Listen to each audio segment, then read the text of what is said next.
Assalamualaikum warahmatullahi wabarakatuh. Salam guru penggerak. Saya Solikul Hadi, calon guru penggerak Angkatan 8 Kabupaten Jepara, Unit Kerja SLB Negeri Jepara. Pada kesempatan kali ini, saya akan memaparkan tentang kesimpulan dan refleksi pemikiran dari Ki Hajar Dewantoro, tugas koneksi antar materi, kesimpulan dan refleksi modul 1.1. Saya akan merefleksi pemikiran saya melalui 3 pertanyaan berikut.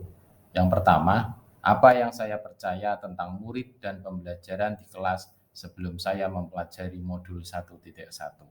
Yang kedua, apa yang berubah dari pemikiran atau perilaku saya setelah mempelajari modul 1.1?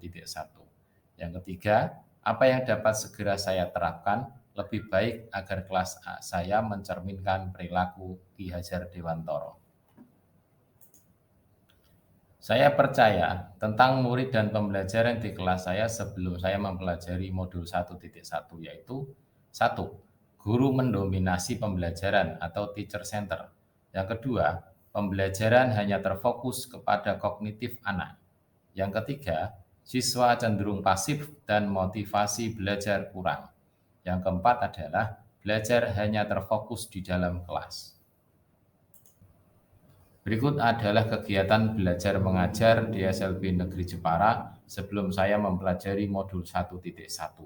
Yang pertama adalah guru mendominasi pembelajaran atau teacher center. Jadi, saya kecenderungannya dalam pembelajaran itu cenderung hanya ceramah.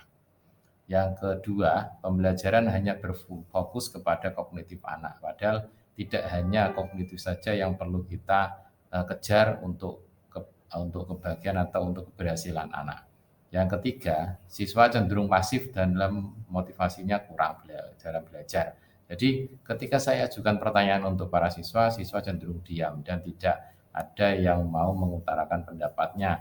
Yang keempat, belajar hanya terfokus di dalam kelas. Saya tidak pernah membawa anak-anak keluar untuk belajar di luar supaya lebih fresh. Apa yang merubah dari pemikiran atau perilaku saya setelah mempelajari modul 1.1? Itu ada dua. Yang pertama adalah merubah mindset saya.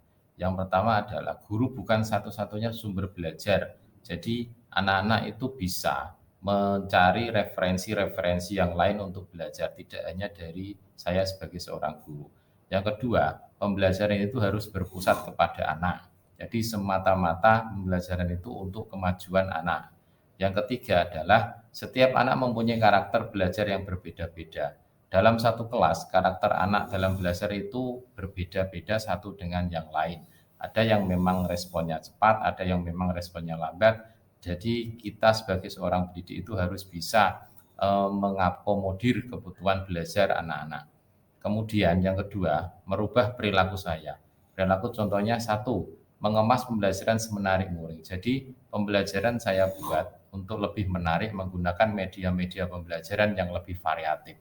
Yang kedua adalah menjadikan anak kreatif dalam menyelesaikan tugas. Jadi saya biarkan mereka mengerjakan tugas itu sesuai kreativitas mereka, tidak dituntut harus sesuai instruksi dari guru. Yang ketiga adalah cermat dalam melihat minat dan bakat anak. Seseorang anak dengan anak yang lain itu minat dan bakatnya berbeda-beda. Jadi kita tinggal mengembangkan sesuai dengan minat dan bakat mereka.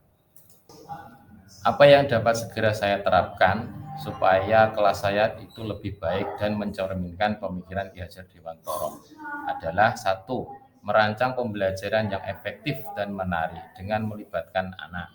Yang kedua adalah menerapkan pembelajaran dengan kearifan lokal atau budaya setempat. Jadi kita bisa belajar itu sambil bermain juga sesuai kearifan lokal. Yang ketiga adalah pembelajaran yang mengutamakan aspek budi pekerti. Yang keempat, pembelajaran yang sesuai dengan kodrat alam dan kodrat zaman. Kita lebih bisa menggunakan media-media yang memang sesuai dengan perkembangan zaman sekarang.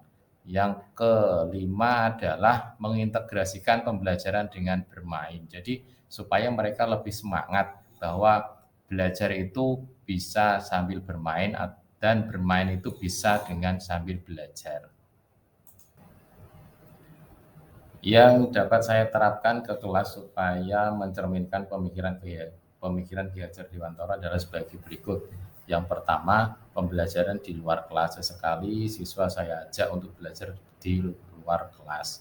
Yang kedua, di dalam kelas itu siswa lebih aktif dalam pembelajaran, lebih pede dalam mengutarakan pendapat dan bisa menjawab pertanyaan yang saya ajukan. Yang ketiga, pembelajaran menggunakan media teknologi sesuai dengan perkembangan zaman. Yang keempat, mengintegrasikan belajar dengan bermain. Yang kelima adalah pembelajaran aspek budi pekerti juga saya lebih tingkatkan. Demikian, terima kasih. Salam guru penggerak.